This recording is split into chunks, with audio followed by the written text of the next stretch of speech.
common sense conservatives polo, and I'm on my mobile, so that's why this isn't set up as a stream. Got news in the background, keeping track of what's happening right now. In fact, that light, let me just fix that real quick.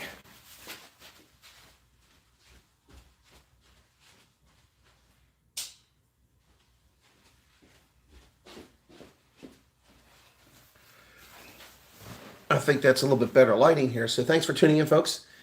Sorry if that screen whitewashes there. That's kind of annoying, but I can always turn the camera. But welcome back to the program. Those who are tuning in, this is an update. Day 3 of Ukraine is underway now. It is, wow, after 6 a.m. in the Ukraine. Hey, Brett, good to see you there. Well, that's what the media tells us, Brett, but we have zero evidence to indicate it's true, other than folks on Snake Island, or Serpent Island as it's also known. God, that's awfully annoying, that light. Saying that, telling a Russian ship to go F themselves. That was gutsy, and of course, they're all paid with their lives. They're all dead now. But Brett, all we have is the news telling us this. We've seen no footage of Ukrainian forces actually fighting back and holding back. We're hearing pseudo-experts telling us that after just 2 days of fighting, as if Russia should have conquered the entire country, as if it's 50 kilometers wide. I don't think most of these people know what the hell they're talking about. Well, they say they shot down one with paratroopers on it. But again, an American official confirmed that. Well, I don't trust any American officials. I mean, we've had nothing but lies from this demented administration. In fact, so it may in fact be true, Brett, that in fact what's happening here is that the Ukrainians are fighting back and they're having success. But, and I'm not claiming they're not. I'm just saying that I don't trust any of the information. I mean, there's all kinds of misinformation being spread around by Russians, by the American government. It's crazy. But let's talk a little bit about what's happened today as Kiev is on the verge of falling to Russian forces. We've seen multiple reports of Russian sleeper agents that are wearing Ukrainian police officer uniforms, roaming the capital. Also reports that troops are on the outskirts of Kiev at this hour. Lots of explosions in the past hour. I've been monitoring this on different networks, and that channel is really irritating me. So let's go down the channel here. There you go. There's a different one there. It's also, for some reason, oh, I know what it is. That TV is at the wrong angle. Give me a second, I can fix that.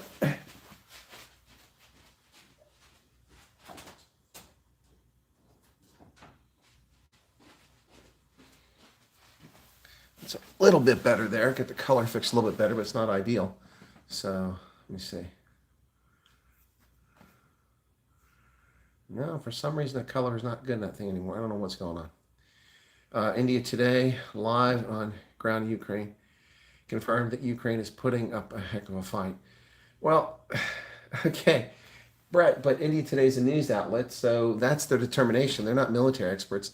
If I've got military experts telling me something's going on, I might be more inclined to believe them. Again, I'm not disputing that. Oh, look at that. Oh, look, they drag up the fossil lone Republican from the Clinton administration there. I didn't even know he was still alive. Former guy from Maine there. But anyway, so, yeah. Former defense secretary there, Bill, or was it Cohen, and from Maine. Anyway, let's run through my comments here very quickly for the handful of people that are here. Demented felon Hillary Clinton today appeared on MSNBC, where she was busy attacking the man who fills her dreams nightly as she obsesses over the gentleman who ran circles around her back in 2016. Going on and on about Trump giving comfort, aid and comfort to the Russians. She really needs a mental health evaluation. Giving aid and comfort because Trump said that Putin is clever. Well, he is clever. I mean, is she that stupid? This is how desperate the left is to just grasp at straws. Anyway, does anyone remember the stupid clown car show, the stupid photo op Clinton clown car show when she pantomimed before the cameras back in, I think it was 2000, what was that, 2009, I think it was? And she went in front of the cameras with a reset button. She pulled out a little button like, here, we're resetting Russian-American relations. Really? How'd that go for you, Hillary? How's that hope and change going for you? That reset button. You guys remember that? Also, remember a clip of Joe Biden in the run-up to elections in late 2020 telling voters that we can't risk a Trump presidency for another year. Imagine what will happen in Ukraine. Well, we know what happened in Ukraine. For 4 years, the United States armed Ukraine with Javelin missiles and other equipment for self-defense. And then less than a year and a half, just 13 months after the Manchurian Cadaver becomes president, exactly what he predicted would happen under Trump happens under his administration because he's weak. And that's Don Lemonhead there. So let's get off of him. We don't want to talk to that idiot. So get back on the other channel there. Okay, is it Foxer? No, that's Forensic Files. Well, there we go. That's MSNBC. Let's leave it there for a few minutes. Yeah, so that's exactly what happened there, folks. But so now get this, as if it's not bad enough that we have to pay for Biden and his leftist lunatic religion on climate by destroying the American energy sector. And did you know this? I think a lot of us are just finding out for the first time this week that the United States is purchasing over 500,000 barrels of oil from Russia every day. And we're buying oil from Ukraine, from the Iranians every day. We haven't bought oil from the Iranians in decades because they're under sanctions. So we're now buying oil from two rogue states, one of which just invaded a sovereign nation, and we're giving them billions of dollars while undermining our own economy and shipping our currency abroad to give them hard currency reserves. How stupid is that? Biden runs around claiming he's going to put hard-hitting sanctions on Russia and Ukraine. It wasn't until late today, after the Europeans acted, that Biden finally put sanctions on Vladimir Putin himself. And he hasn't done anything about the Nord Stream pipeline. Shut it down. Shut it down. Stop its assembly. Just like that. And stop buying oil. Open up our own oil. We were the world's largest energy producer, and we were the world's largest energy exporter. Largest energy producer and largest oil producer before Joe Biden came in office. Just 13 months later, we are in an energy deficit. The price of natural gas is over 45% higher than it was a year ago for the same natural gas. Our fracking industry has been brought to its knees. Offshore leases are drying up or vanished, and no one's drilling the Arctic National Wildlife Refuge. This is insane. And we are dependent on Russian and Iranian oil while ours remains buried in the ground, and our European allies are dependent on Russians instead of being dependent on us. That's just stupid. So on top of all that stupidity, folks, just one like, there's 5 of you here. Now Congress wants to spend $6.4 billion for Ukraine aid. Isn't it a bit too late? By the end of today, it's very possible that Ukraine will no longer exist as an independent nation. With Russian forces at the gates of the capital and Zelensky defiantly saying he's not going anywhere, it may be very well proved that we'll never hear from Zelensky again after the Russians capture him, if he's captured today, and that Ukraine will be absorbed and no longer be an independent nation before the day is over. That's a very real possibility, ladies and gentlemen. That is a very real possibility here. That's what we're talking about. That's reality going on in the Ukraine right now as we speak. And actually, bombing is taking place at this hour. Let's take a look. Meet it in Syria. Biden didn't mean it when they were going to put all these sanctions if they went into Ukraine. We need the credibility of a Reagan and a Trump to get the United States back in the game and help lead. That's a former Utah Congressman, Jason Chaffetz, who's speaking. He's a Fox News contributor. Hey, Matt, hearing a lot of gunfire on the Kiev live cam right now. Okay, I haven't looked at the live cam. Maybe I should do that. Thanks for sharing that, Matt. Cool. Biden unsanctioned Nord Stream 2 pipeline. Trump sanctioned it. Yep. Biden eliminated the Keystone pipeline. Yep. And Anwar and the offshore leases and all this stuff make us. So this is what the left does. They made us dependent on foreign oil under the bogus argument that we're trying to improve the climate by reducing our carbon. Well, shutting down our energy industry and relying on energy that produces the same carbon, it's not like Russian oil and Iranian oil magically has less carbon in it when we produce it. In fact, it's more because it has to be transported all the way from the Middle East and from Russia to the United States instead of digging it up here and spending less energy transporting from one place to another. It's about as stupid as the idea to shut down the Keystone XL pipeline, because as long as oil is over $80 a barrel, which it is at the moment, then the Canadian tar sands project in Alberta is financially feasible. Below $80 a barrel, they can't make a profit from it. But over $80 a barrel, they make a profit. And then they dig up the tar sands. And if Americans aren't going to process that poor quality crude at refineries specifically designed to handle low quality crude like that in Louisiana and Texas, then they're going to ship it in tankers through the ecologically sensitive Rocky Mountains to Vancouver, where they'll load it on super tankers in very narrow straits in very heavily populated area between British Columbia and Washington State, and then ship it across the Pacific to China, burning carbon all along the way in ships that are the most polluting on the planet. And then it'll arrive in China, where their ecological standards are abysmal, and it'll be refined there, producing more carbon. But the left, these people that are climate zealots, seem to think that they've achieved a victory here.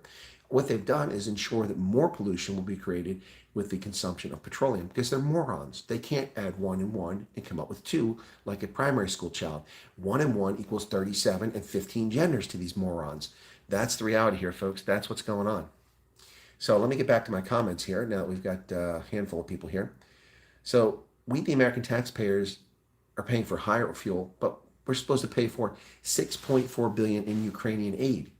How are you going to get that money to them, a state that's about to vanish? Isn't it a bit late?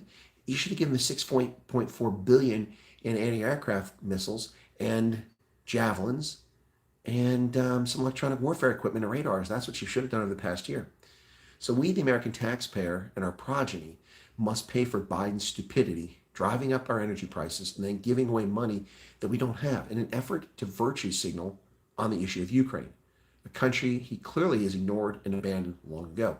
Folks, Biden talks about the largest troop buildup in 127,000 troops on Ukraine's border in Belarus and around it. But the reality is that most of those troops are already there, and there were a total of 70,000 troops on Ukraine's border from Russia 9 months ago.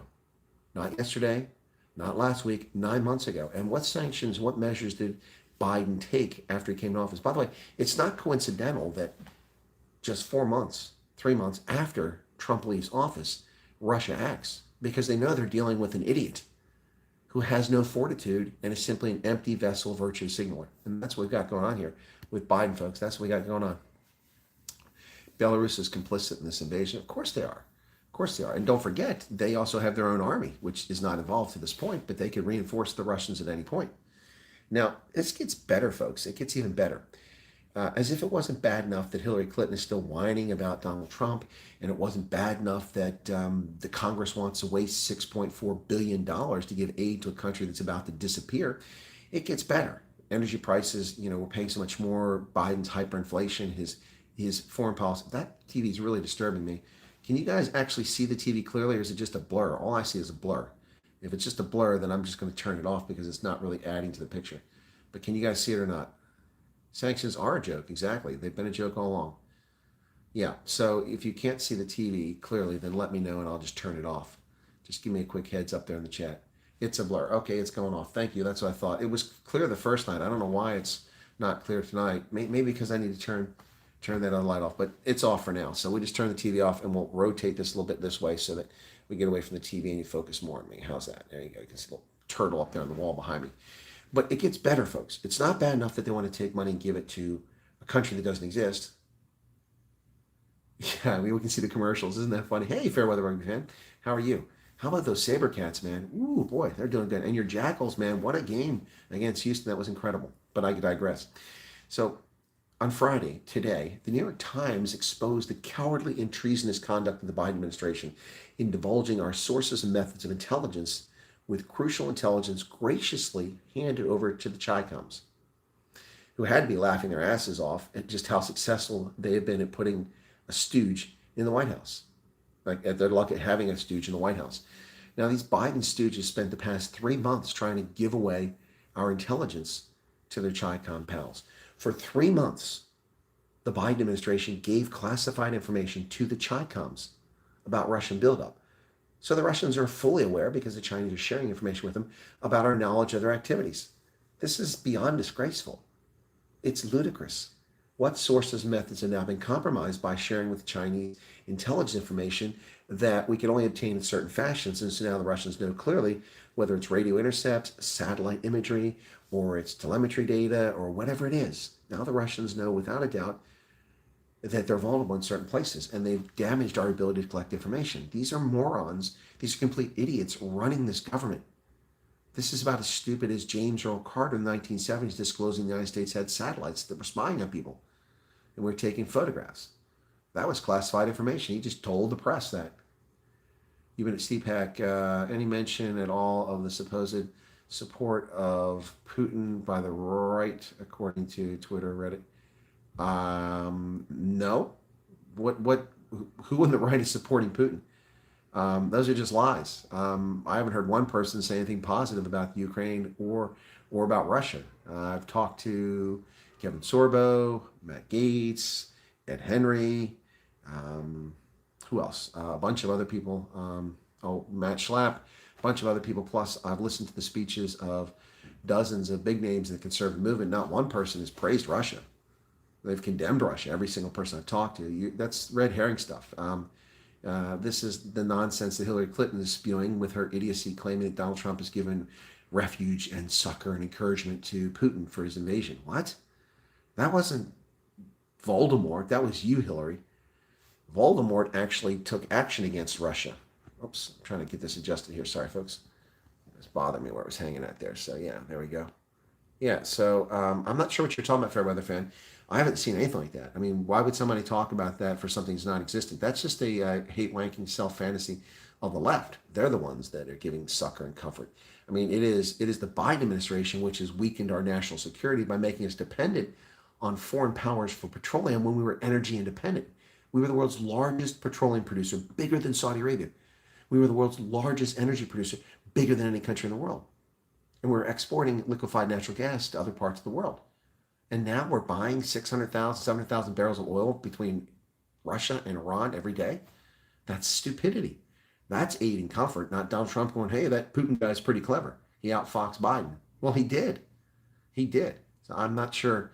Fairweather fan, you have to give me some hints. I don't, Reddit is a cesspool like Twitter. I've never found anything. In fact, I looked for something earlier today, and it took me to Reddit, and it was nothing. It was useless. It's just people sharing their opinions and no facts there.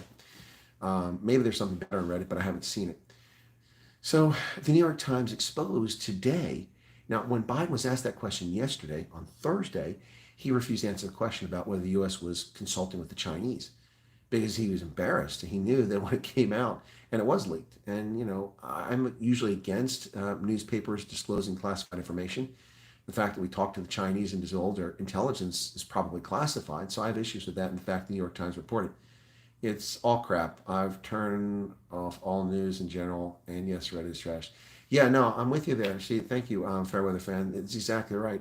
I'm only turning the news on to, you know, get the key points, and then I just do my analysis for my audience. And that first night, I don't know if you were there, Fairweather fan, but when the invasion took place and Biden was asleep in his nightgown and his sleeping cap, I went live, even though I just traveled, spent the whole day working. I did 3 live programs. Then I flew in the evening to Florida, got my car, showed up at a hotel that didn't have a functioning computer system, didn't have a key card system. It took me over an hour to get into my room because I had to wait for a security guard. By the way, it's a Hilton Grand Vacation that I'm at SeaWorld, not exactly, you know, a Motel 6. Anyway, got into my room with my bags about 1:30, turned the tube on because I couldn't sleep at this point because I've been up for so long. And I saw that Putin had invaded Ukraine. So what did I do? I looked quickly at the news, found a few items that people were claiming, and then I did a live stream. I put the news behind me, and you could actually see the TV that night. And I've had over 1,000 people watch that video. So people did tune in for that analysis. While Joe was busy sleeping, unlike a proper leader of the free world, who would come out and tell the country what's going on. Remember the Gulf War in 1991? George Herbert Walker Bush went before the cameras before we bombed, as we started to bomb Baghdad. That's what a leader does. And when other conflicts have broken out, U.S. presidents have been on TV instantly, but not Joe Biden. He's too busy sleeping because it was 1:30 in the morning, well past his nap time. Yeah, so, yeah. But thanks for asking the question, Fairweather fan, because I'm sure that stuff's out there. I mean, we saw Hillary Clinton claim that Trump is giving aid and comfort to the enemy. The enemy is Hillary Clinton. Yeah, so when Hillary Clinton's not busy stealing top secret sensitive compartment information, putting an unclassified server in a broom closet in Arizona, dear Uncle Joe is going a step further, simply handing over our hard-earned intelligence to the Chi-Coms on the delusional idea that Xi Jinping will look out for our best interest, or Ukraine's. These people, we're talking about juveniles that are working in this government, in the State Department, in the Department of Defense, it pains me to say, and throughout this Biden administration. And today, he nominated a candidate to the Supreme Court who has less than 1 year as an appellate judge, and who apparently, I have to do more research, but from the comments I've heard, and so I can't state this unequivocally, but I will research it, she's had a surprising number of her verdicts overturned by unanimous decision on appeal because she has a questionable history as a judge. Don't take my word for it. I haven't done the research. I've only vaguely heard of this woman before. I remember her confirmation last year.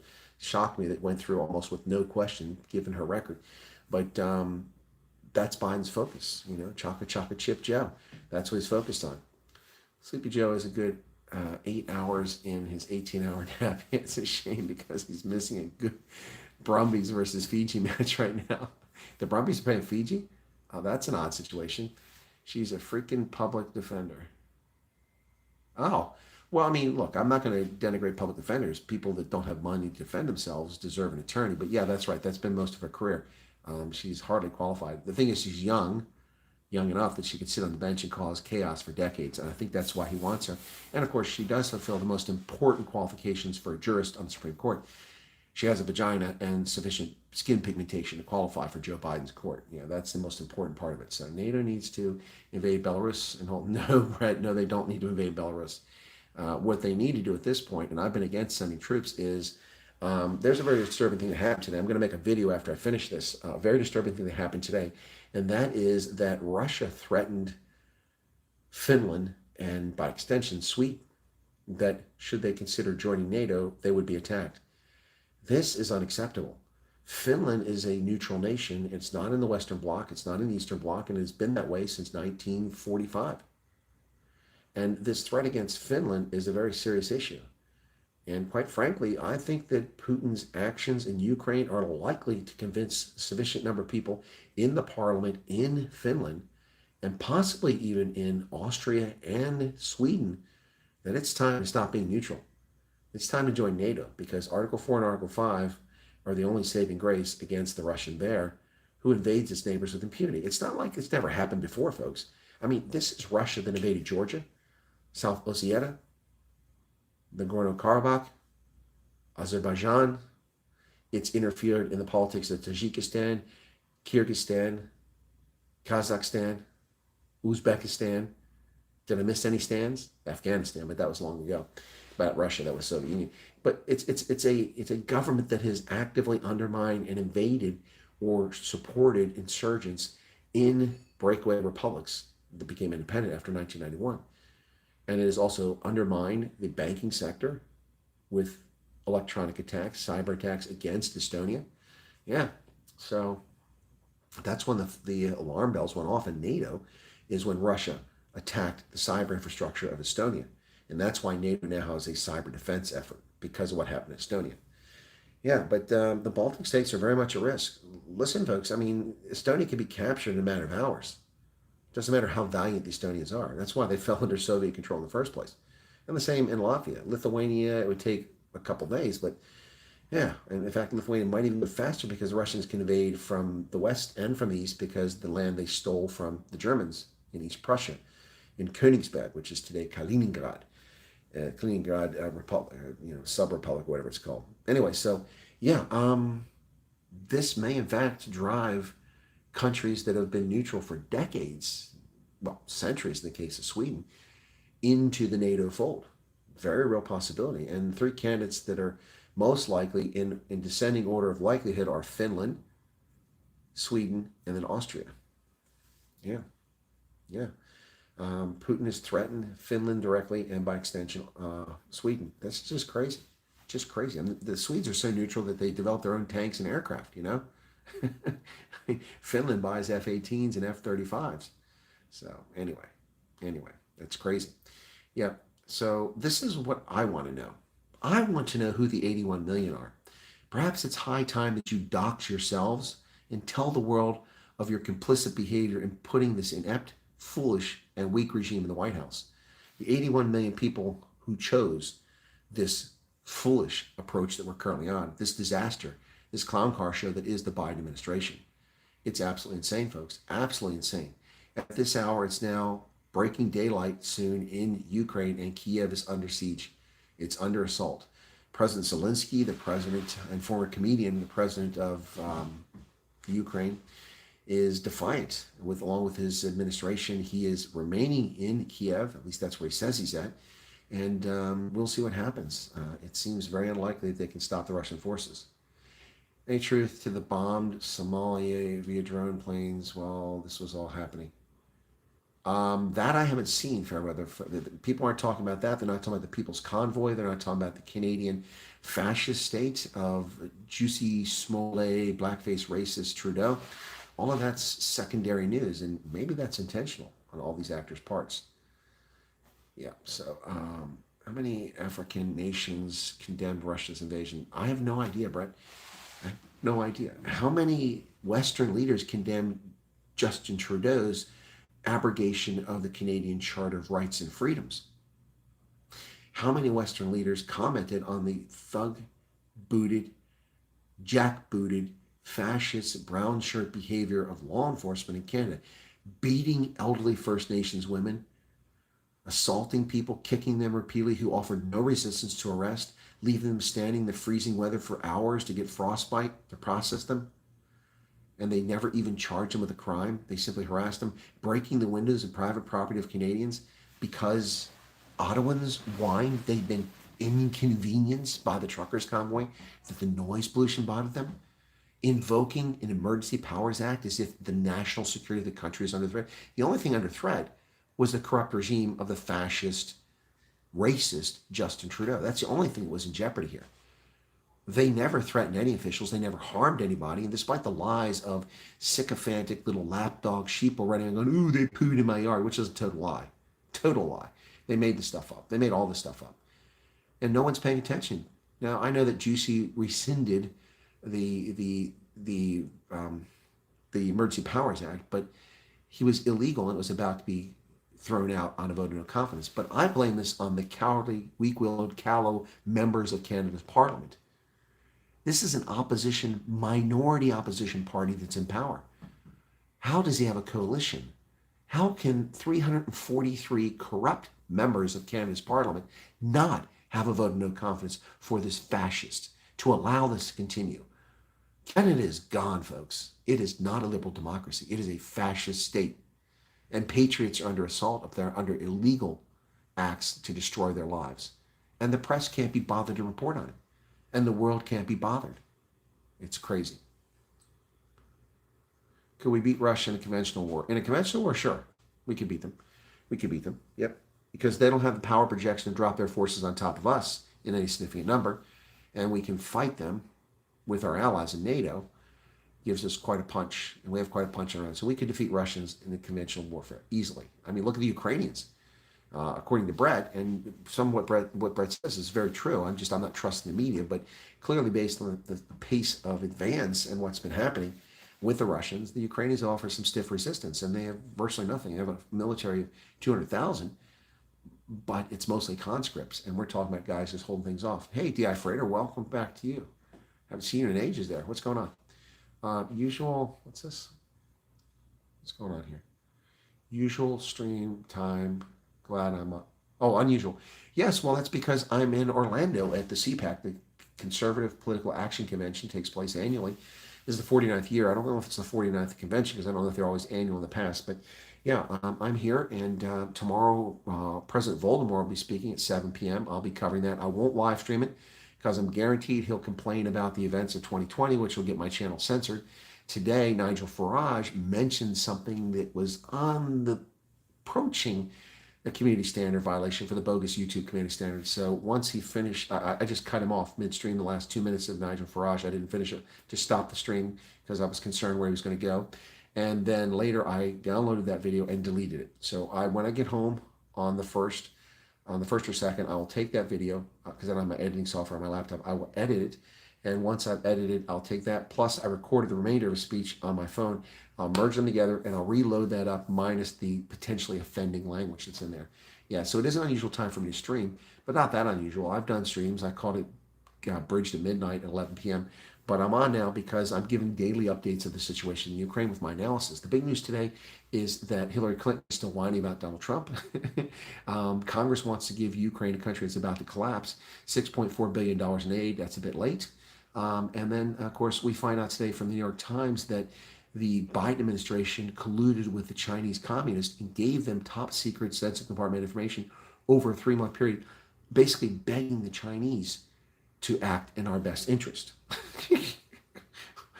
You can't make this stuff up, man. I could write a spy novel and people would say it's not plausible. And I could say things that are less stupid than what's happening in this administration. Oh, thank you for shooting your footage from a distance at the convention. Not necessarily a fan of what's being said, but appreciate the effort, time you're taking. No, you're welcome. And you know, fair weather rugby fan. I don't know why you say that, because when we talk, we seem it's kind of like Victoria Coney. She comes out, well, I'm a leftist, and we disagree on everything. No, we don't. We agree on many things. Fair weather rugby fan. You believe in free speech, don't you? Right to assemble, right to religion.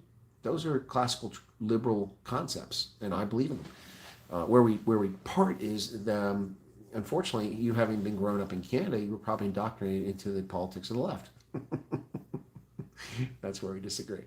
And then you've been lurking a lot, difficult to make the live streams. Yeah, why is that? Because the hours? I mean, I do at the same time I've always done. You used to come in before, or maybe your schedule's changed.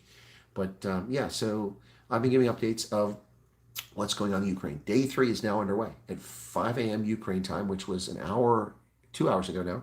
Yeah, wait, it's 7 hours. So it was an hour ago, excuse me, not 2 hours, 1 hour ago. Day 3 started of the invasion. And the Russian forces are on the door of Kiev. It's likely to fall in the next 24 hours. Yeah, I did say earlier today in the morning, or late last night, I said that the next 12 hours would be crucial. And it turned out they were crucial to the future of Ukraine. And it looks like the Russians have begun to pick up steam with their offensive. We'll see if it continues. Don't know. But what I do know is that Joe Biden is busy virtue signaling, talking about sanctions against Putin as if that's going to have an impact. And then, you know, he actually had the audacity to say that yesterday that, well, no one thought that sanctions were going to deter him from invading. Then why were you talking about sanctions? Why weren't you taking more concrete steps? So I think some of the big questions are going to come out of this is, first, people are going to ask the question, why didn't the Ukrainians take the threat seriously? After all, the Americans gave them intelligence. But did they? Jennifer, what's her name? The national security analyst that's on Fox, that people love. She's so great and wonderful. She's pretty smart, but I'm not convinced she's as bright as she thinks she is. And keeps talking about the U.S. declassified information. What declassified information? We never saw any intelligence. All we heard was Peppermint Patty telling us what she wanted us to hear. And Joe Biden making outlandish claims. I mean, like 127,000 troops would be the largest invasion since World War II. What do you think, we're children and morons? That's a false statement. Korea, 1950, 300,000. Yom Kippur, 1973, 904,000 Arabs with 4,000 Cubans invade Israel.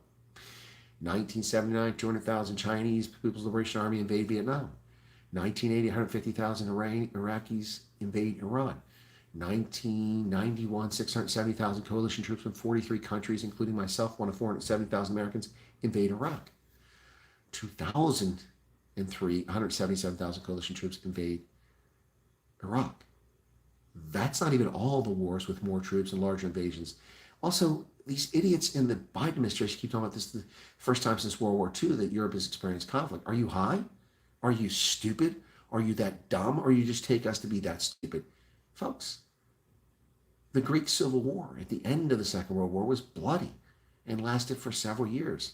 Truman created the Truman Doctrine based on the Greek Civil War, and that's the only reason why communists didn't take over the country, because of the Truman Doctrine. But the Biden administration is clueless. And beyond that, have they ever heard of the Balkans? 250,000 people died. 250,000 people died. They didn't hear about former Yugoslavia.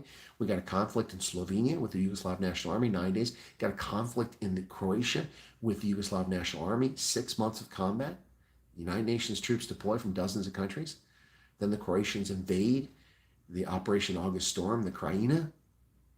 And then the Serbs go batshit crazy against the Croats and Bosniaks inside of Bosnia. Did they think we're stupid? They do. They take you for fools. Family demands nothing to do with, oh, okay, cool. Well, thank you. I appreciate you sharing it there. I think Ukraine will hold Russia off for 10 to 12 days, but they will eventually fall to Russia, badly outnumbered and inferior equipment. That's true. And yeah, that's a fair point. I don't know if it'll be that long, then we'll see. As we screen for more sanctions, we continue to buy, exactly. And not just Russia. We're buying it from Iran too. Can you believe that we're buying oil from Iran? 13 months ago, we produced more oil than we could consume. We shipped it around the world. 13 months ago, we produced more natural gas than we could consume, and we turned it into liquefied natural gas and shipped it abroad. And now we're buying oil, and we've been doing it for months. See, this is the bullshit argument, folks. It can't make it any clearer than this. This fake nonsense over Paris. Ooh, Americans, a terrible climate. Excuse me. There's no teeth to the Paris Climate Accord. No one gets punished for misbehavior and misdeeds. No one. China's not even involved in it. They signed it, but they're not obliged to follow anything. So what good is it? All it does is imprison and impoverish us. Why? Do we bear some historical guilt for driving the world into the modern age with electronics and advanced medical prosthetics and treatments and prolonging life and improving the quality of life? That's our fault. We should pay the price because we're the advanced economy. That's just asinine. The Chinese are building 350 coal-fired power plants each year, polluting the planet. They're the world's largest polluter by far. Nearly double the amount of pollution that we produce in this country. And yet, we're the target for Alexandria Ocasio-Cortez and John Kerry and Joe Biden. These lunatics, while they stop our energy production, they simply buy the same energy from rogue states like Russia and Iran. How stupid is that? If we buy oil from Russia, how does that reduce our carbon footprint? It doesn't. It makes Russia rich, it drives up the price of oil, and it transfers our hard-earned currency to a rogue state. In this case, too, Iran and Russia. These people are just snake oil salesmen. Any idiot who believes in climate change and thinks that the Biden administration has improved climate change by reducing U.S. energy production is a complete and utter fool. Or you're just really poorly informed. And if you want to learn more, go to the Energy Information Agency. It's free. It's a public resource. It is the gold standard for energy reporting information on this planet. And it's run by the U.S. government, Department of Commerce. It's there. Or is it the Department of Energy? One of the two. But the Energy Information, EIA. Go there. Check it out. Look it up. Energy Information Agency, U.S. government agency, and it reports on oil production, oil consumption on the entire planet, plus natural gas and all these other issues. I've been using it for decades for research, and it's the gold standard. But opening a pipeline would be beyond logical thought. Yeah, well, that's the problem. Hey, Lucina, good morning to you. And Hillary Clinton crying what a dangerous monster Putin is, while Secretary of State she pushed and got a Uranian, exactly. She's a fraud, and anybody believes in that demented lunatic, she's out there. So Matt says, imagine the amount of oil we have locked up in Anwar and Bakken oil fields that has not been utilized. Folks, let me tell you something. The Bakken oil reserve in North Dakota went from producing something like 60 or 80,000 barrels of oil per day to over 900,000 barrels of oil per day. Second largest oil production in the country. I think it was 900. Whatever. Case is exponentially larger. And we got shale oil in the Rockies in Colorado sitting there. By the way, today I interviewed a Republican candidate for governor of Colorado. Her name is Danielle Neuschwanger. So those of you who speak German know that Neuschwanger means newly pregnant. She's a cattle rancher in Colorado, running for Republican primary to be the governor to unseat Polis, who's the current governor there. Yeah, she was fascinating. You should listen to that stream. Really interesting lady. And I will get her back on my radio program and here on YouTube after I get home, and we'll interview her and we'll hear what she's got to say. She was really interesting. So you should check in, folks, and see how that goes. It'll be a lot of fun. I did today, I think, 7 interviews. They're all up except 7 interviews, plus I broadcast 3 or 4 speakers live. It was a busy, busy day. Tomorrow will be just as busy. Voldemort will be speaking in the evening. Also, Mark Levin will be speaking. I'll be covering that. And who else? There's 2 or 3 more I'll cover. Plus, I'll try to keep making connections and with other people in the media. Today, I saw Ed Henry, who used to be with Fox News. I also saw Matt Schlapp, who's the organizer of CPAC. And I saw Matt Gaetz, the congressman from Florida. And a number of other folks. Yesterday it was Kevin Sorbo. It's been really interesting. So I wish there was more people I could meet, but some people are like celebrities. When Kristi Noem was wandering around, people just flocked to her. When Marco Rubio came out, they flocked to him. Mike Pompeo, they flocked to him. And then, interesting enough, when Fox Nation for the first time, actually had their broadcasters sitting in their booth down near the ballroom today. Fox Nation, they had Ainsley Earhart, and people just drool over her, that twiggy little bleach blonde. She's nice, but they drool because of her appearance. Ainsley Earhart, and then what's his name? The guy that was on with her. But anyway, they were on, and people just lining up like crazy to be on their Fox Nation. It was pretty interesting. One thing I found interesting about this, let me address these comments here very quickly. So Patrick says, do you think this would have gone this far had Trump won? No, it wouldn't have happened at all. It wouldn't have happened at all. And Ukraine would be more heavily armed at this stage. Yep. I see clowns saying that thankfully he isn't in the U.S. Yeah, exactly. They're morons. And they say this stuff with a straight face. Okay, ask yourself this question. When Ukraine was invaded and the Crimea was annexed in 2014 under Barack Hussein Obama and Joe Biden, what did they do? The only geostrategic piece of terrain in Ukraine is the Crimean Peninsula, which was occupied, stolen, and annexed by the Russians in 2014, 2015, 2016, 2017. Obama is still in office. Trump comes in and they say he's going to, Ukraine's going to go to war. And what happens? Putin backs down in Ukraine for 4 years. Trump leaves office, and 2 months later, he puts 70,000 troops on the border 9 months ago. And what has Biden done in those 9 months? Not a damn thing. And he told Americans, you're on your own. We have C-17s, which can carry 100 passengers or more in the seats in the back of them. And they're just a few hours away at Ramstein.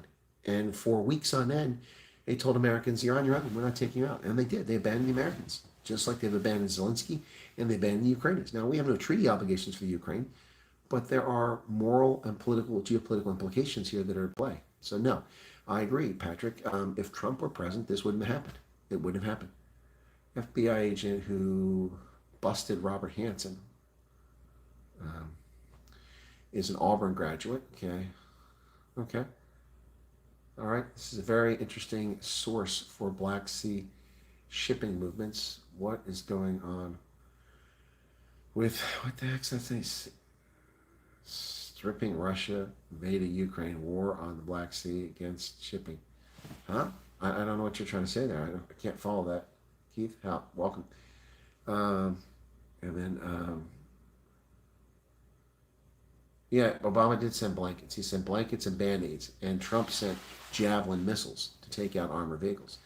And there's been some really strange things happening in this conflict thus far. It's difficult to say what's really going on because we're getting snippets from here and there. I think the best that we've been getting is actually anecdotal information from Ukrainians who speak English who are there. A lot of Jewish Ukrainians have been coming on, and just other Ukrainians have been coming on, and that's been something helpful. But the talking heads I keep seeing on the media networks, a lot of them just don't know what the hell they're talking about. They're just full of themselves. People like Alexander Vindman, yikes. Buck Sexton, former CIA desk officer. I don't know if he was a station chief, but his desk officer, and General Jack Keane. Those are the two of the most informed and articulate analysts I've seen on television. Most of these people are their ass from a hole in the ground. And the inability of the left, or the unwillingness of the left, to relate step A to step B, get you to step C, and be honest about what's happened in Ukraine with Joe Biden's failures and Trump's successes. And I'm not a Trump fan. Those of you know me, I'm not a fan of his. So by the way, I will be recording him tomorrow live on my device, but I won't be live streaming it because he'll get me banned like he did with his rally in Arizona last month. I got a strike. I'm not taking that risk. So I'll record it, and then if there's anything objectionable, I'll just take it out. I might not even put it on YouTube. I might just put it on other platforms because YouTube has a thing about talking about Voldemort. So I think those were titles of news articles, videos. Keith was listening. Oh, okay, thank you. I'm looking at a tiny screen here, folks. I'm on a mobile device. So Brett just give a super chat for $1.90. Thoughts on Lukashenko and Belarus? Okay, sure, Brett. It's a client state, and Belarus has always been a client state of Russia.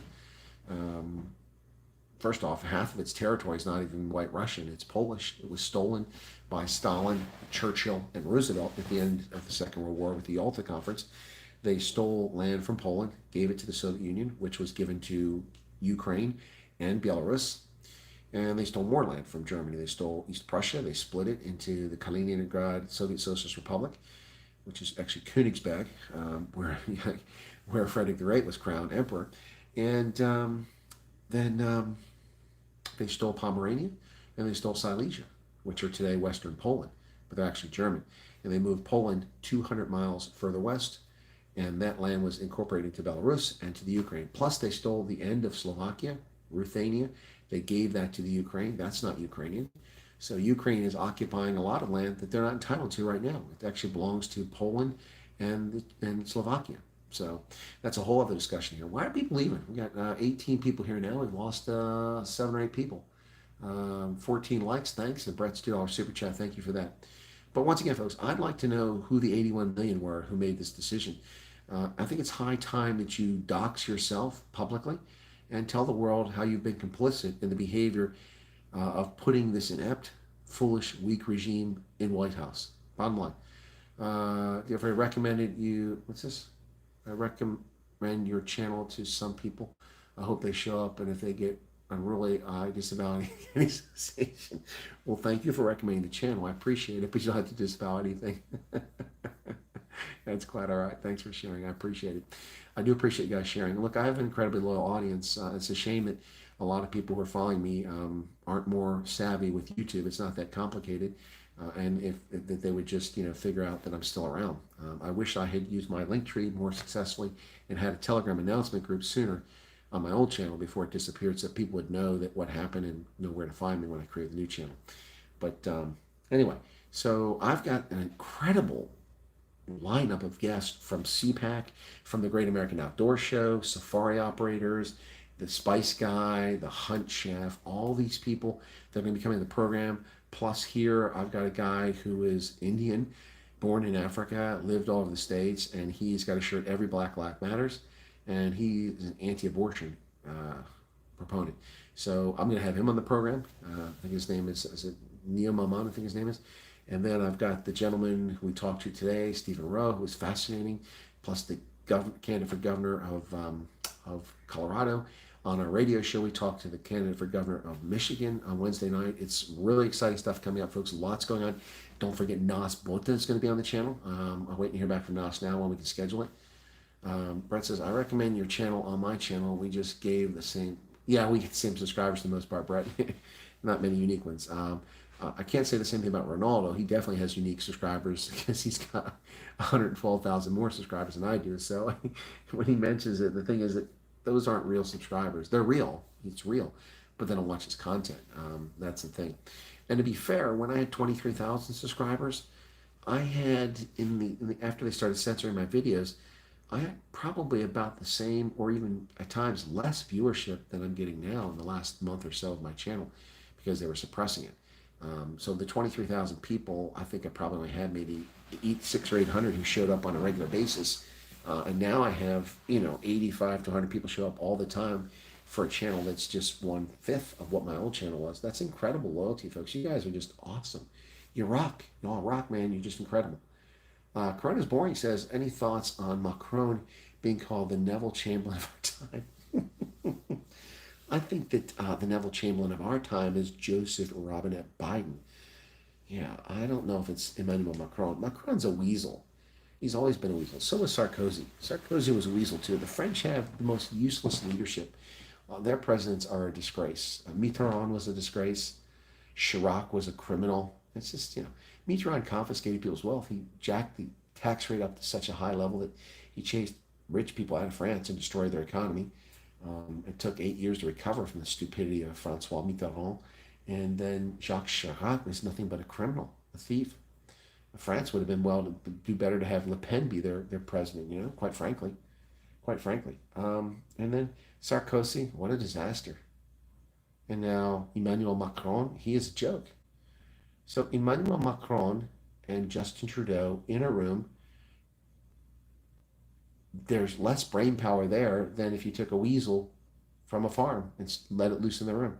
The weasel's brighter than the two of them combined. Yep. So I don't think he's the Neville Chamberlain of our time. I think that's Joseph Robinette Biden. Charles de Gaulle sucked. Yes, Charles de Gaulle sucked as a president too. He was an egotistical piece of crap. Yep, he absolutely was. So anyway, at this hour, folks, Kiev is on the verge of collapsing under Russian rule. Can you believe this? Can you actually believe we're talking about this? This is insane. It's 2022. We should be past this. But see, this is what I told people in the early 1990s. When I came back from the Gulf War and Slovenia and Croatia started making noise about independence, and then they did declare independence, and the 9-day war ensued in Slovenia, and the Yugoslav National Army said, it's not that important. There's only a handful of Serbs in Slovenia. We've got other fish to fry. We need to take land from those Croats because they're on our border. And then a 6-month conflict with Croatia ensued under Franz Tuđman and Slobodan Milosevic. Yeah, it's this is crazy stuff, man. And what I told people is because when that started and Clinton was president, Clinton suggested the U.S. get involved in what was going on in former Yugoslavia. And the European Commission said, no, we got this. They had no military. We got this. They painted a few helicopters from donor nations white. They went down as observers, and they promptly got shot down. And they told us that we can handle it, it's our backyard, and they didn't. And Croatia fought a bloody 6-month war, and then Bosnia foolishly had a plebiscite and declared independence in 1992. And then that conflict started, went on to 95, and 250,000 people were dead because of that conflict. 50,000 women were gang raped. And, more than 50,000 women, 50,000 children were born as a consequence of rape. In rape houses, they put 10, 11, 12-year-olds up to 67-year-olds in these rape houses, and these militias would come by and they just bang all these women and girls at any time they wanted to, and impregnated. At least 50,000 children were born from these rapes. And these children are still around today. That was 1992 to 94. So it's only been 30 years ago. These kids are turning 30 now. It's insane. And I told people in 1991, 92, this is Europe. It's a barbaric continent. This is why we have to keep troops in Germany. You can't trust the Europeans. They're unreliable. They're dangerous. They're not true libertarians. They're not true patriots. They're not true Democrats. Europe is just one charismatic figure away from a fascist state. Serbia, case in point, Slobodan Milosevic, a fascist. Bosnia, Izetbegovic, a fascist.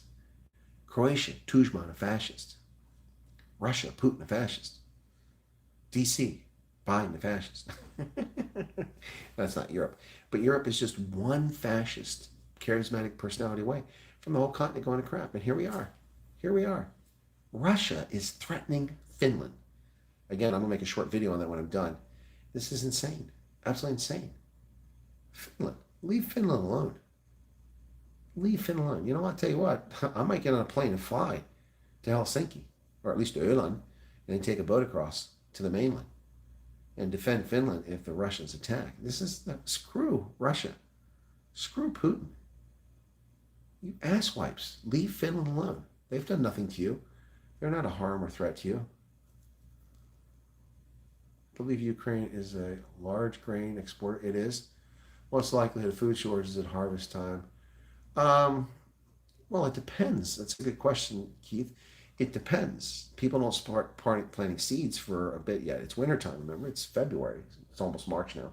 But it'll be time in March, April to be planting seeds. So, you know, if it goes into April, mid to late April, could be a problem. Could be a problem. No, it won't be a World War III over this. Although I don't sleep comfortably at night knowing that Joe Biden has his hand on the nuclear football. I mean, imagine this. Joe is sleeping and he wakes up and he thinks it's the alarm clock, and he reaches over and pushes the button and launches intercontinental ballistic missiles by mistake. That can't happen. I'm just having fun at Joe's expense. I don't think it will. No, it's not going to be World War III. Meanwhile, the world's not paying attention to China and its troublemaking over Taiwan, which is something I pointed out the first night. Now everybody's talking about it. It's funny. It's nobody watches my channel except for my loyal audience, but all the concepts I put out there seem to appear everywhere else. Whether I'm talking about South Africa, all the people that talk about South Africa, when I mention something, within short order, that same topic is being bandied about, and no one's giving me credit for it. It's the same thing here. I'm not claiming I'm necessarily original, but I came to these ideas and these analysis of my own volition, not because I heard someone else say it. Whereas the rest of the people just repeat what they hear. I actually do analysis on my own, and I critique analysis that other people make. So anyway, I'm wearing my Common Sense Conservatives polo there. It's embroidered on there. Check it out, folks. How you like it? Is it cool? Look good? Yeah. So, charged me $15 to do the embroidery. So if I would sell these polos, I'd have to sell them for a pretty penny just to break even. Brett says it'll be in Asia, World War III. Maybe. Hey, Dodgy, how's it going? Good morning to you. Thanks for joining us here. Isn't Putin flexing Finland like, I'll get you, my pretty. Your little dog too. I like that. That's a nice comparison. The Wicked Witch of the West. I'll get you and your little dog too, my pretty. Yeah, and her flying monkeys. Now, the flying monkeys are the economic freedom fighters. And the Twitter trolls from the leftist white cabal in South Africa. Corona says, world leaders have sent their thoughts and prayers to the Ukrainians. America just sent prayers, and it's Joe doesn't have any thoughts. Yeah, well, we're going to send $6.4 billion to a country that's not going to exist in a matter of hours. Yeah, that's what Congress is doing. Oh my gosh, folks. This is, I mean, I don't know how you can destroy a country quicker than Joe Biden has done. 13 months and we are weak. We are dependent on others. We are incapable of managing our own affairs. And we are reliant on a doddering, demented, failed, never accomplished anything his entire life other than steal other people's ideas, plagiarist, plugs Biden for our presidents. It beggars the imagination. But tomorrow, folks, some big deals. Let me take a look real quick at the schedule, and I'll tell you who's coming up tomorrow. I think I have it here. That's not it. Where's that? Yeah, here we go. So let me look at Saturday. Saturday, these are the speakers of note. So the first one that wants my attention is going to be later in the morning. Usually a bit earlier, but tomorrow it's a little bit later. The first one that I'm interested in is, come on, they got breakout sessions in the morning, that's why. Oh yeah, so they can't shut us up. This is going to include Marjorie Taylor Greene. Now she had a get-together tonight, and it was $100 for VIP seating, $35 for general admission at some pub. I wasn't going to go raise money for her candidacy. She gets plenty of money. She doesn't need my money. I mean, if I could have got $100 and got a guaranteed interview, I would have done it, but there's no guarantee of that, so I didn't do it. But she's there tonight. She'll speak tomorrow, and I'll probably cover that. That's at 11:15 in the morning. But I'm going to be there early because, boy, parking was a pain today. I was there before 9 o'clock, and I was at the end of the parking lot. It's a big parking lot. Yesterday, I was there before 9, and I was almost at the front. So tomorrow, I'm going to go before 8 and then get there early because Voldemort's speaking tomorrow night, and so there's going to be a lot of people coming. Yeah, so what else we got here? No worries. When I came home from South Korea, some friends and family thought I was schizophrenic. Therapist absolved you of that, okay? I was laughing. Okay, I knew China was a bad communist nation, but I did not expect them to. Yeah, well, Brett, you're trying to get my channel canceled, man. The Biden administration is clueless eating ice cream. Exactly. It's so funny. His basement. Is that John? What is it? John Sylvia? Chris, have you heard of the Deagle report? If so, is it legitimate? No, I'm not sure what the Deagle report is. What's that about? Can you give me a hint? I may have heard of it and just not realized it's called that. People in shock, though, when I told people about South Africa farm murders. They believe me now. Okay, well, it's plenty of evidence there, Brett, so they ought to be able to believe you. Corners Boring says, move to South Africa. It's the Wild West, a place where you can forge a home. Yeah, no, but I'll need motion sensors. I'll need remotely placed battlefield sensors. I'll need systems to take out targets, and I'll need all kinds of protection. Yeah. Anyway, so Marjorie Taylor Greene is tomorrow at 11:15. That's when I'll probably do. Then there's what else? There's other things, but they're not appeal to me. KT McFarland will be speaking with Senator Bill Hagerty. He spoke today from Tennessee. Rick Scott is on at 1:50. That doesn't really appeal to me.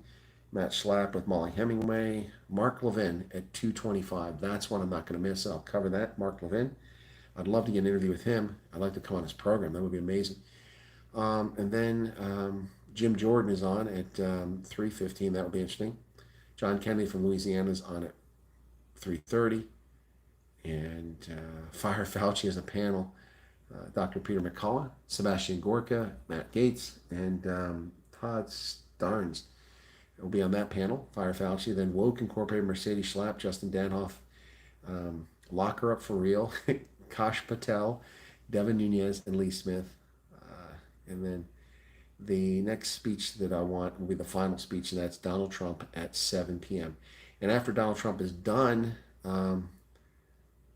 yeah, so that's tomorrow. So tomorrow I have to get out of there late. I probably won't get out because Trump will talk for 2 hours. God, I'll be exhausted when Trump is finished. And I don't know if I can cover that 2 hours because that'll kill my battery and it'll fill up my phone with all that data. If I could live stream for 2 hours, it'd be great, but I'm not gonna be able to live stream. I haven't seen Bill O'Reilly.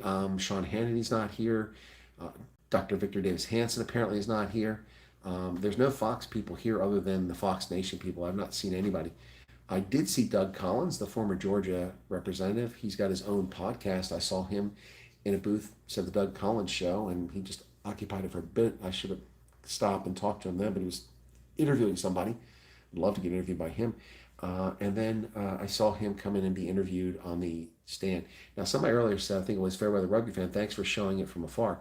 Brother, that's where they put the media. The media is in the back left-hand corner of the massive Gatlin conference room. It's like, an acre across there. And that's where they put the media. That's the media filing center. And they've got a bunch of tables there where you can sit down and put your laptop down and file your reports. And then they've got the stand up there for the television cameras. And that's where you're at. So unless you're a major media outlet with a huge camera, the big lens can zoom in. I'm using my mobile, which is incredible. But, if I zoom in too far, it gets kind of grainy. So it is quite a ways. Ask Fauci about something. I don't know what that is. You're going to need a nap. Well, Freighter, yeah, I need a nap. I mean, so this has been my schedule this week, just for those who don't know, but it's Friday now, right? I think it's Friday. It's almost Saturday. So these are my schedule. Yeah, in 45 minutes it'll be Saturday. Monday, Joel Stransky. Tuesday, Rob Hutchison. Then Vine Tutoy. Then Wednesday,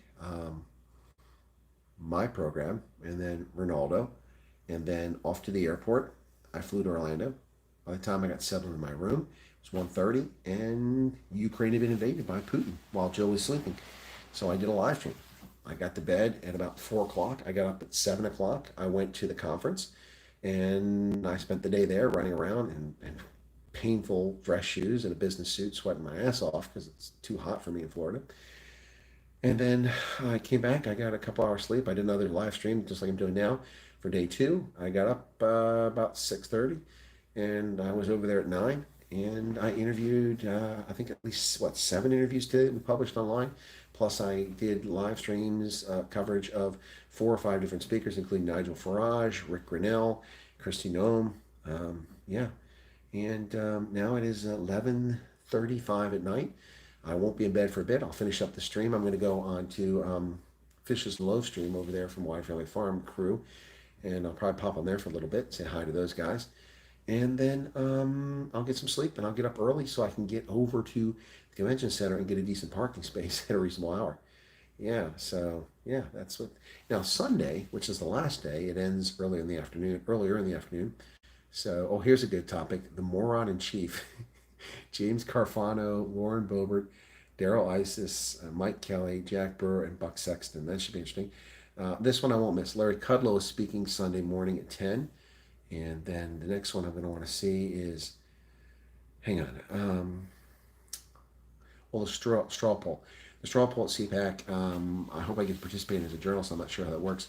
But that's the one where they look to say who's the top Republican to run for president. And they have other questions. So I'd like to participate in that. That's at 1 o'clock on Sunday. And then a speech by Donald Trump Jr., probably go to that at 1:55. And then at 2:15, a live performance by Lee Greenwood, who will sing it. Proud to be an American, most likely. And then that's pretty much it. So that's the event. And so Sunday ends a little bit sooner. And that'll give me some time to maybe explore a little bit of Orlando, because I haven't been here in ages, donkey years. So I'm looking forward to that. And then I've got Monday free. I want to go to Cape Canaveral, but it's $61 for a ticket to get into Cape Canaveral. Wow. I think I can get a military discount over by the airport at the Morale, Welfare, and Recreation. Apparently the military has an office over at the airport. I didn't know that. So I'll take a look at it, but I mean, that's a lot of money. Last time I went there, it was free, because I went there, I was in the attaché course, and I got to go there for free. It didn't cost me anything. So, yeah. So anyway, it's not like you get in the museum and stuff like that. So we'll see. I have no interest in going to Disney World or SeaWorld. That's not my thing. Take care, guys. Signing off. Well, Brett, thanks for being here. Make sure you smash the like button. Don't forget. Thanks for the super chat, Brett. It's very much appreciated. This will be the worst month in the history of either of my channels for revenue. Let me take a quick month. So that $1.99 is very much appreciated. Again, it's not about the money, but I do keep you guys updated. So let me take a look. They're behind a couple days on revenue, but let me see, revenue. Yeah, they're 2 days behind on revenue reporting, but none of the days are big. And I am currently, I haven't made this little money on my channel ever. The first full month that I made money off the channel, I made 3 times what I'm making this month. Last month I made nearly twice as much, and the month before I made 3 times as much. So anyway, it's not a lot of money. So just in case someone's curious, that's not me begging for e-chats or super chats. I'm not doing that. Just keep you guys informed, so don't sweat it. Yeah. So yeah. So at this hour, Ukraine is they're in trouble, man. They're in trouble. It's you got to feel for them. You got to feel for them. This is really frightening. I mean, the Russians' response to this has just been something else. It's crazy. It's crazy. But I will tell you this, folks. I'm glad I came. I'm pouring a lot of energy into this. I'm exhausted. My feet are sore. My back was sore for a little while. Yesterday was fine. Today, I'm tired. But it's worthwhile to make these connections, meet these people. And I got to thank my co-host from the Common Sense Conservatives, Todd McKinley. He's really been lining up. Today he lined up like 7 guests and just made it happen. I just had to contact him, tell him where to meet me at, and we do the interviews. Don't you pay for Cape Canaveral anyway, Chris? No. As a military person, I didn't, because we went there in uniform. So yeah. Oh, you mean in tax dollars? Yeah, but they're charging us for us. If it belonged to the National Park Service, I could get in, because throughout their history of the Park Service, they didn't let veterans in for free. And military, now they do. They changed it a couple years ago under Trump, so we can get into national parks for free. Used to be you got a 1-year pass, and once you were in active duty anymore, you're screwed, and you had to pay for a pass like everybody else. But I think they realized that the reason we have national parks is because we've defended freedom and made it possible. So I can get to national parks. But with the Rona, I haven't been to a single national park other than the Gettysburg battlefield in ages, but there's no charge going to Gettysburg. So anyway.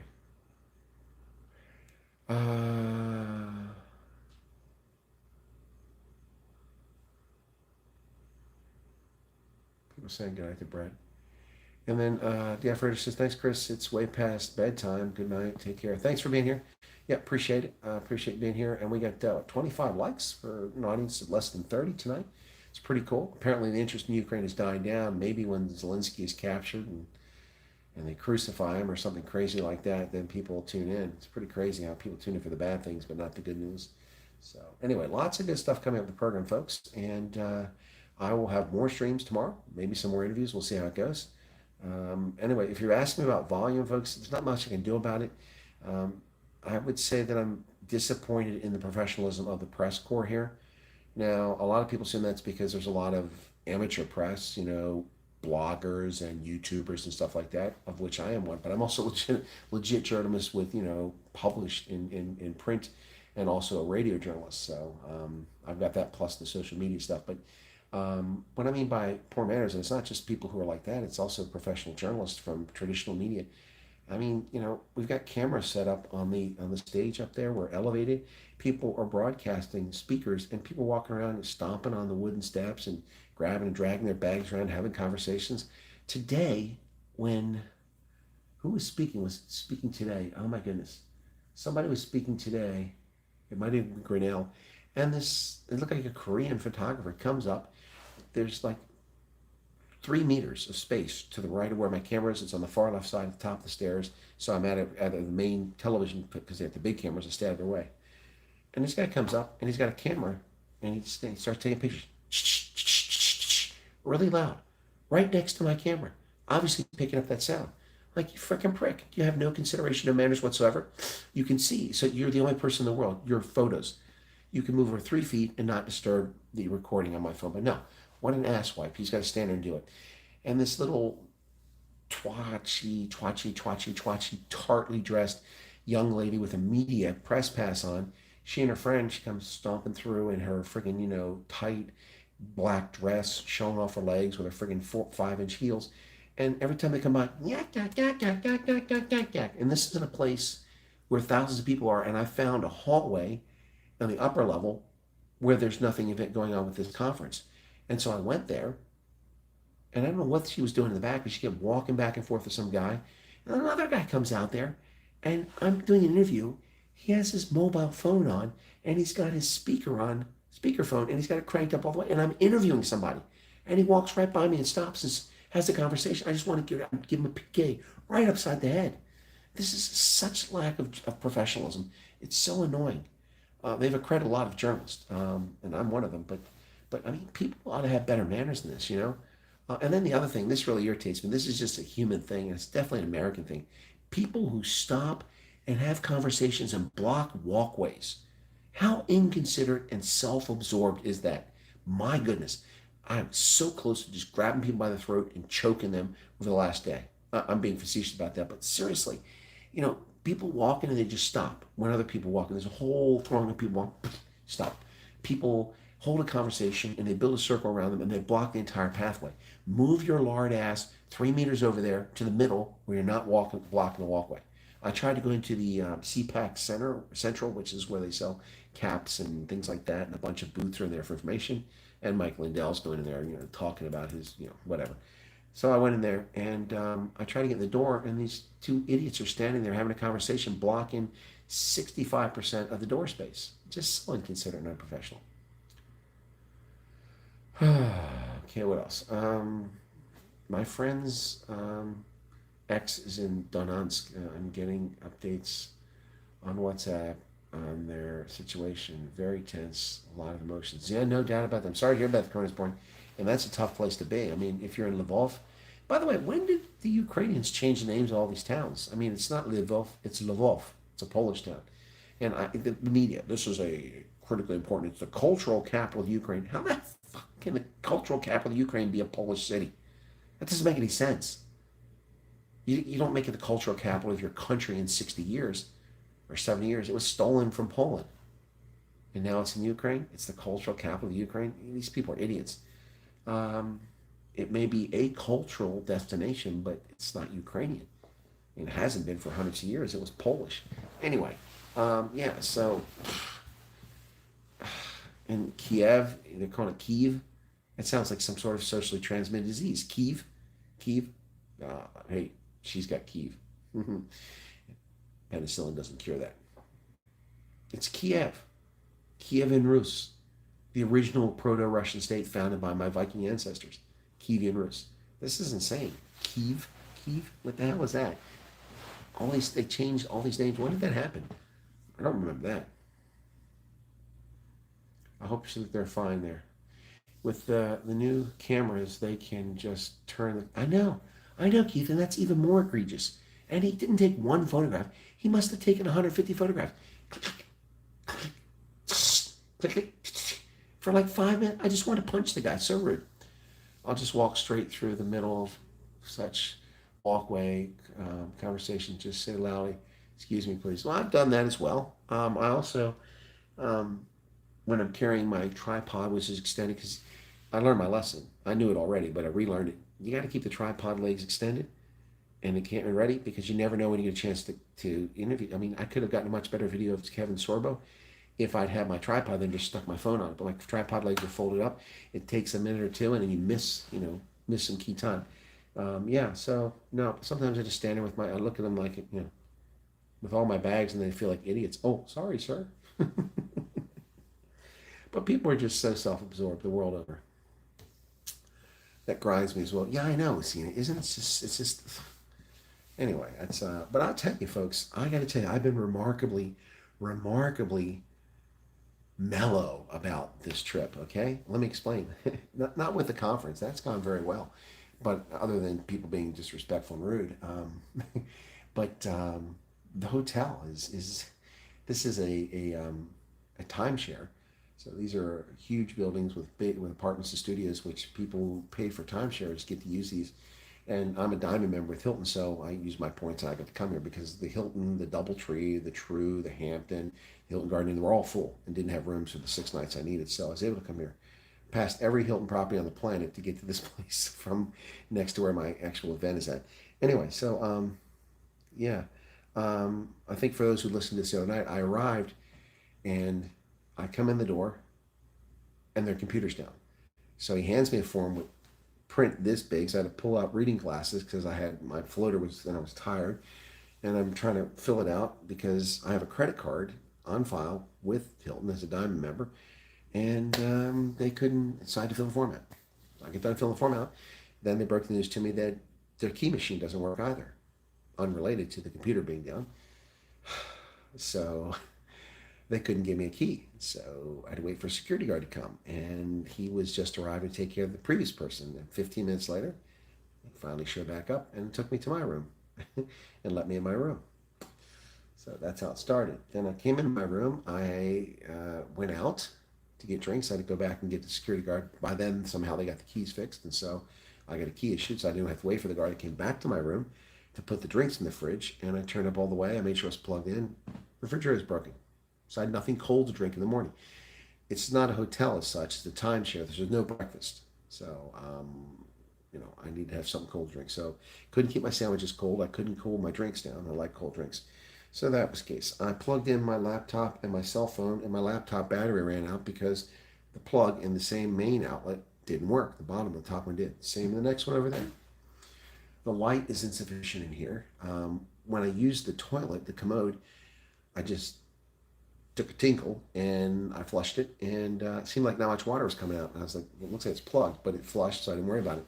But today I had to do a different kind of number there, like a number two. I did a number two, and it didn't go down. Sorry to gross you out, but it didn't go down. So what happened? I walked to the front desk to get some exercise in. I said, could you give me a plunger? We don't have plungers desk. I said, I didn't think you did. I assume they're with your housekeeping.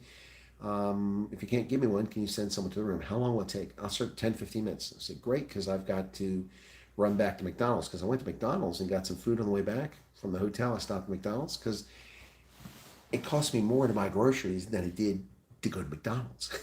Anyway, so I went to McDonald's. I got my food and I got McNuggets, and I left and I looked in the bag, but I didn't look for the sauces. Got over here, no sauces. I'm not eating McNuggets without sauces. They're not exactly that good.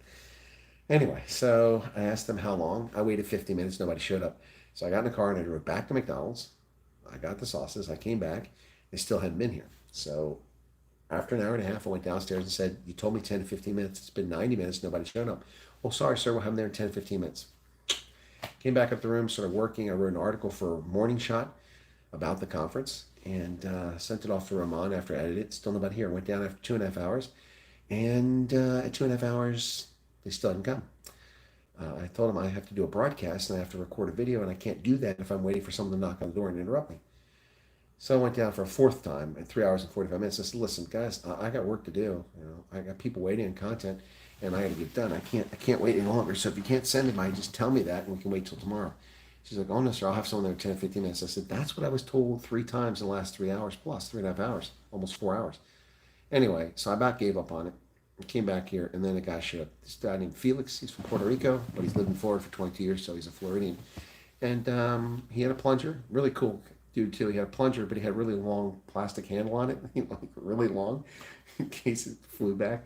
Anyway, so I apologize. No one should have to clean that stuff up for after someone else. I felt guilty. He's like, nah, sir, don't worry about it. It's not your fault. And 5 seconds, and he fixed the problem.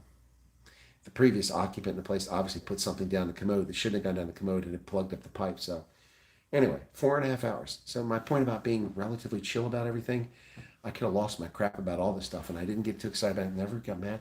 When I went to the front desk, I was like, oh, I'm going to have to wait because there are people in front of me. And I didn't say anything. I just kind of like, and then the lady at the front, someone asked me, said, how you doing? I said, well, I'm down here for the 4th time. And this lady said, no, you go ahead of me. I'm like, no, it's okay. You go ahead of me. No, you go ahead of me. So I went ahead and explained it. So I've been remarkably chill. I think, I had to pay a toll to go 10 kilometers, $3 to come here. That's kind of a surprise and annoyed me, but I've been very chill about it, I think. So just saying, you know what I mean? I'm also getting brighter. The amount of stuff I carried around today was diminished. Also made sure I took my tennis shoes so late in the afternoon I could shed the business suit, switch to tennis shoes with my trousers and a polo shirt, which is what I'm wearing now because it was just too much to wear that monkey suit all day. It's warm in there. There's only a few spots in the building that are really cranking out the aircon, and they're not where I find myself. The media filing room is way at the one end of the building. So it has been interesting. I've met some fascinating people. There's a lot more people I'd like to meet, and I really like to get some interviews, but also does really cool interviews. I mean, let me see some of these people I talked to today. Some are more interesting than others, but still pretty cool stuff. So let me do my interview. So I talked to Sanford Cameron. He runs a thing called Thought World, which is really cool, interesting. And then that was the rest of them I did live today. So that was one. Then I also spoke to Eden Gordon Hill, and she was very interesting. She's in North Carolina running for state office there. And then Stephen Rowe, that was the gentleman that was from Leadership Institute, very interesting fellow. And then we had Danielle Neuschwanger, who was the governor, or candidate for governor in Colorado. She was fascinating. And then Marcia McCarthy from Georgia, from DeKalb County in Georgia. She was also quite interesting.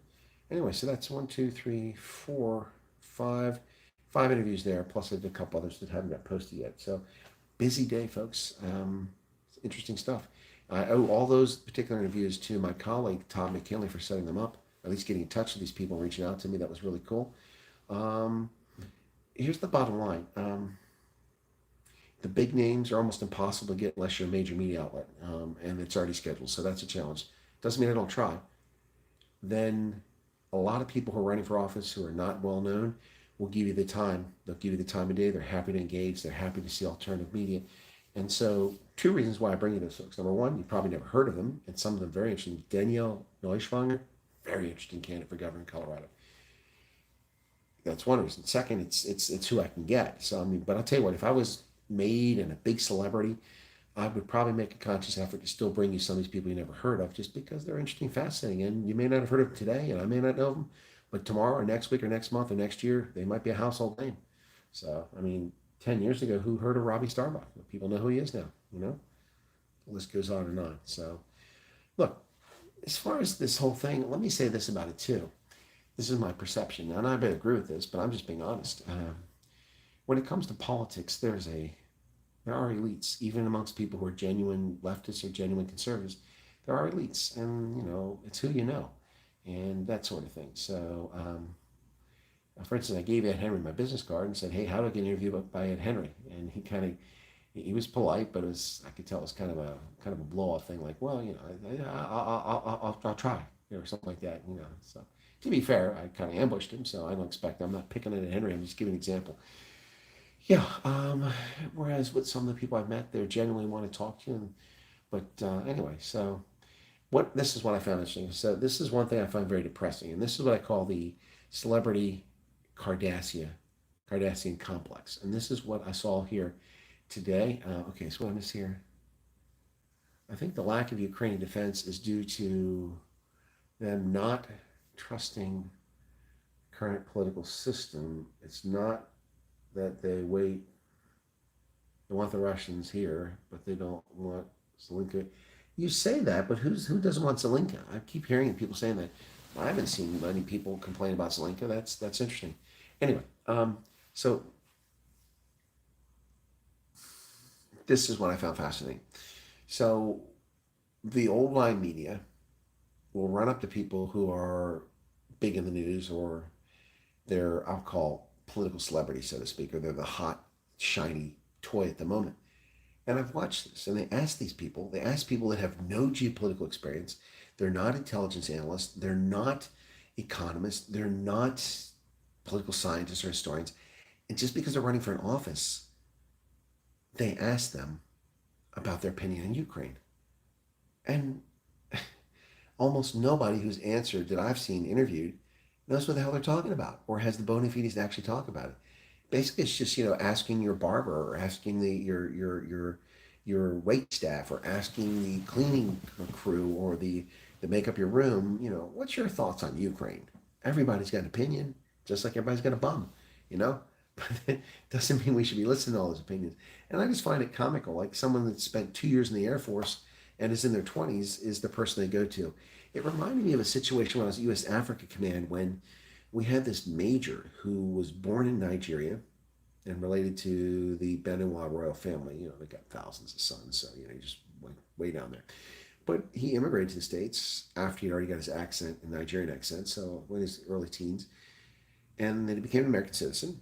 Thank you for joining the team. Appreciate it. And then he joined the Army. And when I met him, he was a major. He was in Germany. And we had this meeting. And a bunch of people came, including this Air Force full colonel. I was lieutenant colonel at the time. And it was an unclassified meeting. And the topic was about some things in Africa. And for some reason, he jumped into the conversation. And because of his Nigerian accent and his dark pigmentation, you should have seen how people listened, enraptured to what the major had to say. Because he knows, and look how blue my eyes are tonight. He knows, and he can speak for Africa. And he did that actually with a straight face. Says, well, that's not how Africans look at things. And I'm thinking to myself, you speak for 1.3 billion people? Really? 54 countries? 2,500 different languages? 3,000 languages? 6,000 different ethnic groups? You speak for all of them? That's what he was claiming. And this Air Force colonel's like, all the people around the table, like he's an expert. The fact that he was born in Nigeria and the fact that he has dark skin doesn't mean he knows jack squat about anything, including Nigeria. Now, he could, but just because he seriously, it's like asking someone that spent 2 years in the Air Force about geopolitical decisions. What do they know about it? Now, they might know. Just because their status doesn't mean they don't know. But my point is, it's just silly. It's like the tail chasing the dog. The dog chasing his tail. It's crazy. But hey, how's it going there, Vernon? But that's the world we live in, folks. I mean, people would rather know about the geopolitical implications of what Kim Kardashian has to say or Kanye West than actually talk to somebody like Victor Davis Hanson knows what the hell they're talking about. I don't care what Iron Maiden has to say about this topic. I don't care what the Who has to say about it. I don't care what ABBA has to say about it. They're not subject matter experts. It's comical. People were freaking out because Ovechkin, the Russian who plays for the Washington Capitals, hadn't said anything for 2 days. People were desperate to know what Ovechkin has to say. Why? He's a hockey player. Oh, because he's a buddy of Putin? So what, does that make him guilty or something, playing for the Capitals?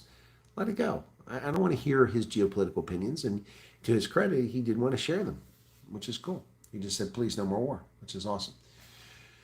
Wow. Welcome on both a long time. Welcome back. Be sure to smash the button and make sure if you're not a subscriber right now, you become a subscriber again. Wow, good to see you there. Awesome. Long time. The whole Ukraine situation, learning as going along, the Ukraine history to Russia is fascinating. Lots of others don't understand mutual destruction. And I've read people saying, bomb Russia. Yeah, that's not going to accomplish anything. It's not going to accomplish anything. And lots of people are coming with analysis, and people with their false accusations and false analysis, like, well, all the people that claim that this, that, and the other, if we just, if Ukraine had just said they wouldn't, if NATO hadn't considered bringing them in, well, NATO wasn't considering bringing them in. And Ukraine could have made a statement and said, we're not interested in becoming a NATO member. But would that have stopped Putin? No, it probably wouldn't. He clearly wants a puppet regime there.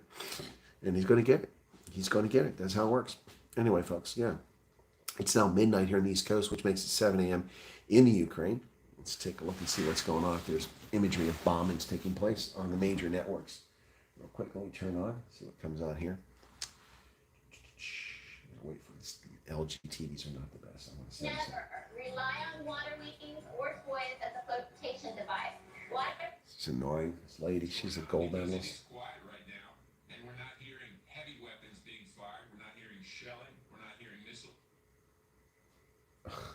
This is annoying. Went to the channel, now to go back to the channel like 3 times. What the hell? It's not going to the channel. What is that?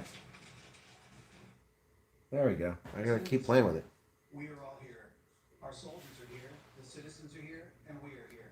We defend our independence. That's how it'll go. That's Zelensky. Zelensky has said Whoops. he expects Russia to try and destroy him in addition to destroying Ukraine, but he's not leaving. He's holding tough so far. And he continues to I think these sanctions by the Federated States of Micronesia is really going to hurt the Russian economy. Oh, Shannon Bream. Now that's a journalist. I like her. She's also quite easy on the eyes.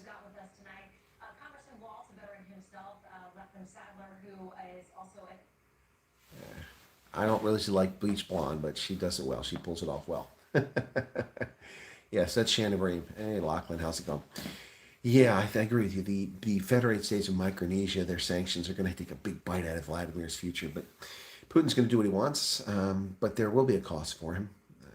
But he's not going to tolerate dissent at home, so it's not going to be a major cost for him.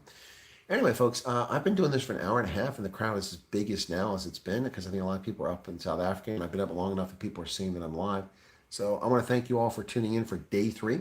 I'm going to go through the highlights for those who've tuned in recently, just to point out some things I noted earlier that are unusual, that we should be concerned about with. So let me just pull my notes here. And hide, I don't want those things. Okay, so I'm going to close this thing here so I can see. All right, so earlier today, Hillary Clinton appeared on MSNBC, and she criticized the person who occupies her brain, Donald Trump, saying that he gave comfort to our enemies in Putin. What a bunch of nonsense. He's so deep in her head, you'd have to do a lobotomy and you couldn't dig him out of her head. She is demented. And if anybody remembers back in 2009, I think it was, when Hillary Clinton pulled out the button for the reset with Russia and reset her relations with Russia, really? Thank you, Hillary, for that stupid moment.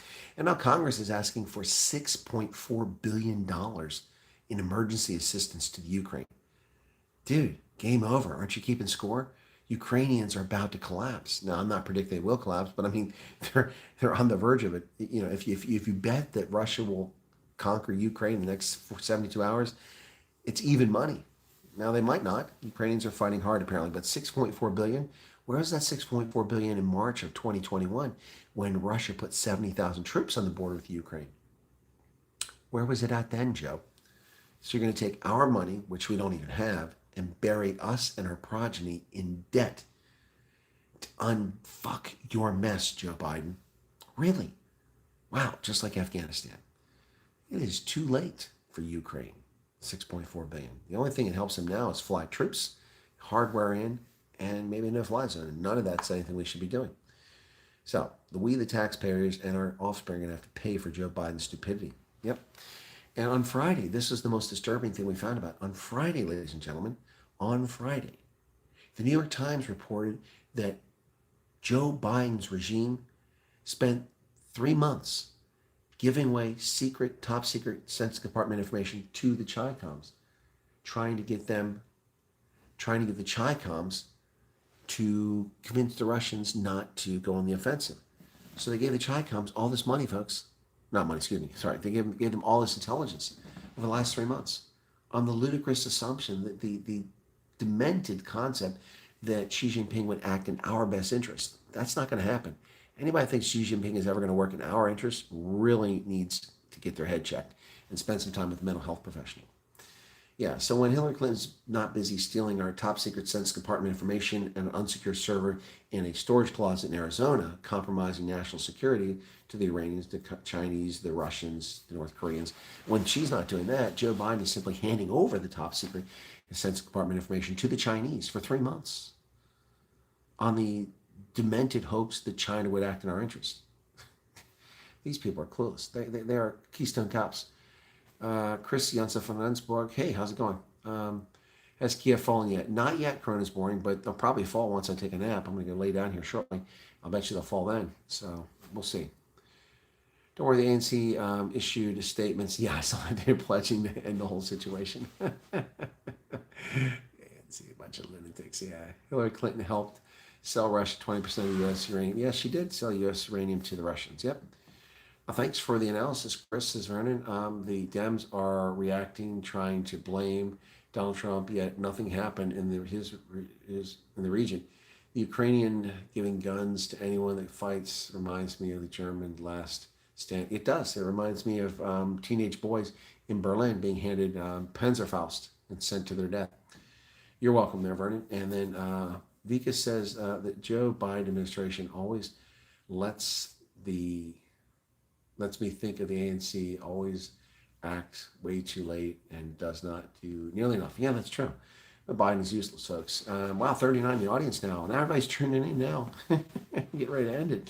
But be sure to smash the like button, folks. Push us up. There's 40. We hit 40. Push the like button, please. Please, please, please. Anyway, so yeah, it's what else? So, you know, Joe Biden and his regime gave sensitive information, jeopardizing our sources and methods, because they gave it to Chicoms and then they gave it to the Russians. And so Putin has known exactly what we've known and how much we've known about what he's doing for ages, and it didn't deter him. Can you imagine that? The fact that Putin knew what we knew, which meant if we wanted, we could have acted against him, didn't deter him. So you think that some fake sanctions are going to have an impact there, Joe? Not going to happen. Not going to happen. Wouldn't be prudent. Now, as I said before, folks, this is what I would like to know. I would like to know who the 81 million people were who made that choice in November of 2020. And I would like for you to self-dox yourself. It's high time. It's it's well past high tide that you tell the world and dox yourself to admit that you chose Joe. And we, the free world, are stuck with your consequences. Yep. It's like paying a known serial killer not to commit a homicide. Exactly. It's crazy. It's crazy. Thank you for that, Ravani. It's exactly right. It's like paying. It's right. It's like asking a pedophile to run a daycare. That's not a good idea. It's not. We're asking Joe Biden to take a bribe. Wait, he does that. He knows how to do that. So never mind. That's a bad example. Anyway, folks, it's day 3. And the offensive is underway once again in Kiev. And we're laughing and joking it up right now, yucking it up. But innocent people are dying at this moment. Children, women, elderly. It's quite frightening. We've heard all kinds of unconfirmed reports of things, but the one of the most fascinating one was the Snake Island, or what's the other word for it, but Serpent Island, located off the coast of Romania, where the demarcation of the boundary, it's an island, and a Russian ship came up and told them to surrender, and the radio signals in Ukrainian were, Russian ship, go F yourself. And then they blew them to smithereens, killed all 13 border guards on the post. It's just, oh man, this is bad. This is bad. Unnecessary. Totally unnecessary. Terrible stuff. 41 likes. We're not there to 50 yet. Cheers all. Have to leave. Get the day started. Yeah, a lot of people do. I think that's why people come and going, because it's people going to work now, so it's not the best time. I'm going to wrap it up here. But I'm going to go over to a Fishes and Loaves channel and see what's going on there. Maybe appear on there and say hi to those folks. Thanks a lot, everybody. If I have time in the morning, which I don't think I have time here, I'll probably do it over at the convention center. Maybe give you an update about the Ukraine tomorrow morning. So, and let you know what's going on tomorrow morning, which will be midday or early afternoon for folks in South Africa. So thanks a lot, everybody. I do appreciate your support. It's great to see some faces back here in the chat tonight that I haven't seen in a while. 80 million is made up number needed to give the illusion of a democratic vote. Oh yeah, exactly. I know, Lachlan, but I can't say things like that. So thank you very much, Vernon, for the sleep all comment. I predict Russia will be in the Caucasus about regaining Peter's conquest. Oh, there you go. All right, thank you, Lachlan, and everyone else. Good to see you again. All right, that's it. I'm going to wrap it up here. Thank you all so much. Feel free to go back and watch my content. If you don't watch the CPAC stuff because it doesn't interest you, please go back and watch my Joel Stransky interview. Go back and watch my Rob Hutchison, but especially Vine to Toy. Vine to Toy got 2,100 views. Let's push that up to 2,500 or 3,000. That'd be cool. Thanks, everybody. Take care. God bless. And let's pray for the Ukrainians. They need our help. Prayers, if nothing else. Cheers, everybody. Thanks a lot. Be safe.